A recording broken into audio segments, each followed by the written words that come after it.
Tanguay électronique, en première ligne. Ici Marcel Aubu, bienvenue à l'Esprit sportif. On parle capital au stade municipal. Pour les fans du junior, on parle des remparts. On manque pas une victoire du rouge et or. À l'Esprit sportif, on aime le sport.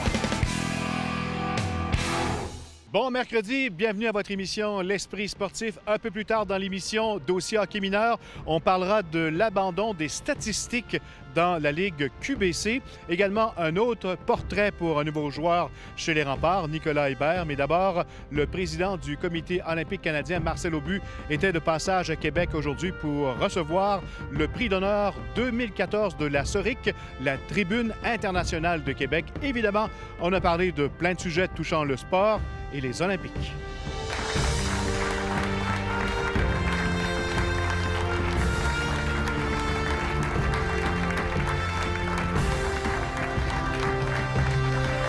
Aubu toujours honoré d'être honoré par ses pairs ici à Québec. Je dirais que c'est particulier quand c'est chez nous. Il y en aurait ailleurs, dans d'autres villes et tout ça, mais à le faire à Québec, pensez à moi, surtout au niveau international, j'ai trouvé ça touchant. J'ai beaucoup aimé ça. À la suite du retrait des villes importantes comme Oslo, Stockholm, M. Labaume mentionnait, un jour, le comité olympique va venir cogner à notre porte pour nous offrir les Jeux. Je peux vous dire une chose, il se trompe. Faut pas qu'ils pensent comme ça, parce que j'espère que c'est une bonne blague. Parce que ça ne marchera jamais comme ça.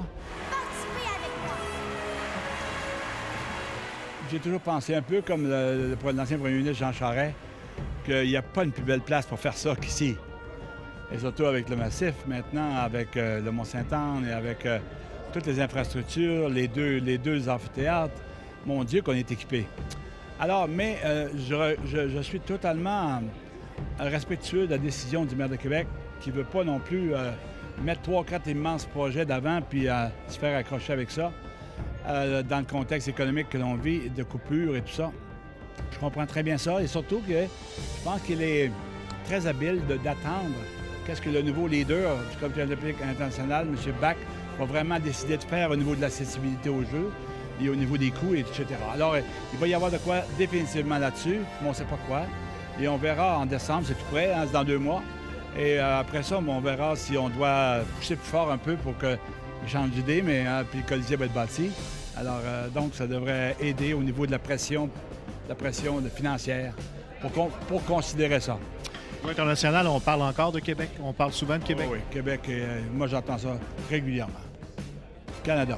Canada, puis quand tu parles de Canada, bien, pour les Jeux d'hiver, c'est Québec. Avez-vous l'occasion de visiter l'amphithéâtre ou du moins de le voir de l'extérieur? Oui. C'est assez... Non, à l'intérieur aussi, j'ai vu une fois, puis c'est très imposant. Moi, je suis très impressionné. Premièrement, il est super beau. Deuxièmement, ils ont pensé, contrairement à Montréal, de le mettre sur un socle. Il est élevé, parce que tu ne dépenses pas 400 millions si tu ne fais pas un monument un peu pour ta ville. Sans exagérer, là. Il faut que tout le monde le reconnaisse. Parce qu'on a réussi avec le stade olympique, mais à coups de milliards. Mais il reste que c'est ça que les gens font d'habitude dans les villes. Ben, tu le caches pas entre des gros buildings, là. Tu le fais ressortir, mais ça, c'est un succès fou. La façon dont on a créé le profil de cet édifice-là. Mon Dieu, l'autre a l'air tellement petit. Je le vois de mon bureau, je me dis, ça se peut pas. J'ai toujours aimé l'autre Colisée. Qu'est-ce qui arrive? C'est le Dominique Cabanon ou quoi? Alors c'est vraiment... ça va nous donner une bâtisse qui va aller avec notre prestige puis notre titre de capitale francophone de l'Amérique. J'ai toujours dit, moi, que pour avoir une franchise de la Ligue nationale, l'idée de dire « je vais vous en bâtir un si vous m'en donnez une » ne marchera jamais.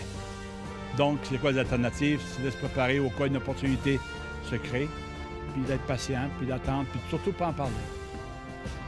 Alors, l'athlète de l'année 2014, Dominique Martin. Il y a eu une belle première. Il y aura évidemment une suite. Oui, il y a une suite au mois d'avril prochain. On va revenir à une dimension un peu plus rationnelle, à 1000 personnes au lieu de 2005. Puis faire peut-être le 2005 après chaque jeu, chaque 2 ans. Et revenir à 1000 personnes, à un endroit très particulier qu'on va vous annoncer très bientôt.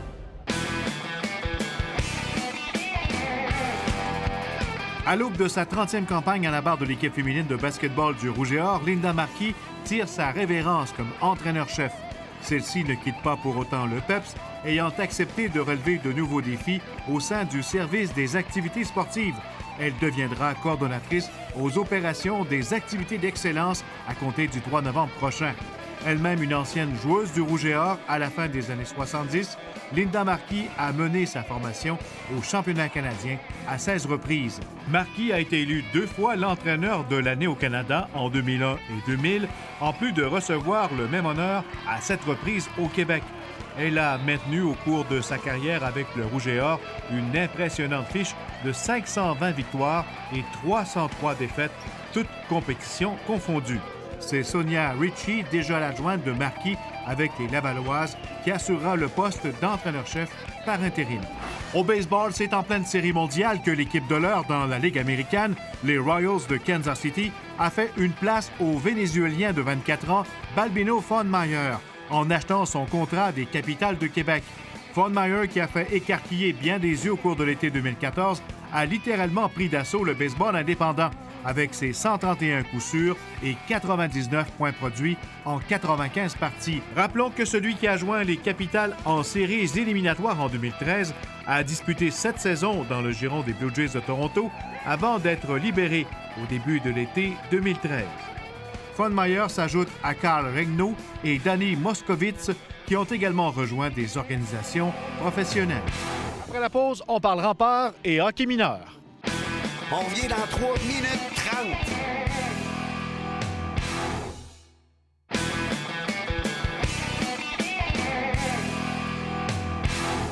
En cette saison de Coupe Memorial, les Remparts de Québec comptent plusieurs nouveaux visages. Nous vous présentons aujourd'hui l'attaquant Nicolas Hébert, un ancien du Blizzard du séminaire Saint-François.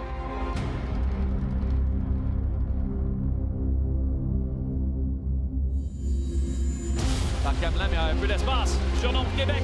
Par l'enclave, c'est bien fait pour Hébert. Tire du revers. Arrête Cadorette. Il a cherché le disque une seconde. Brouillard a insisté. Ton arrivée dans la Ligue junior majeure, comment ça s'est produit? T'étais où? J'étais repêché à Rimouski, donc j'ai joué à Rimouski, je connais peut-être une année plus difficile. Alors ça, j'ai eu un début de saison pas pire à Rimouski aussi. Alors ça, j'ai été échangé à Saint John.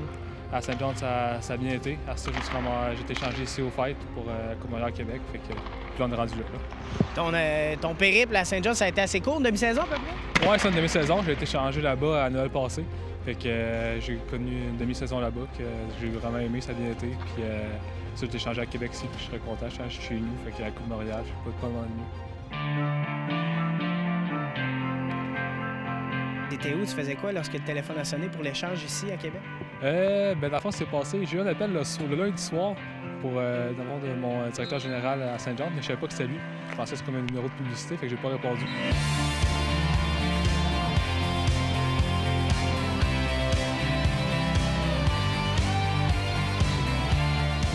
Quand je suis allé au gym, tout, j'ai reçu un autre appel du même numéro. Puis la fois, ça, j'étais au gym, fait que j'ai pas répondu. Fait qu'après ça, il m'a écrit un texto pour dire de le rappeler et tout. Fait que je l'ai rappelé, parce que c'est lui qui m'a annoncé que j'étais échangé à Québec. En tant que gars de l'ancienne Lorette, probablement que tu étais fier et content de pouvoir te joindre à l'équipe de Québec. Ouais, c'est ça. C'est comme un peu un rêve d'enfance. Quand j'étais petit, j'avais 5-6 ans, j'allais voir les remparts, jouer au hockey dans le corridor comme les petits aujourd'hui.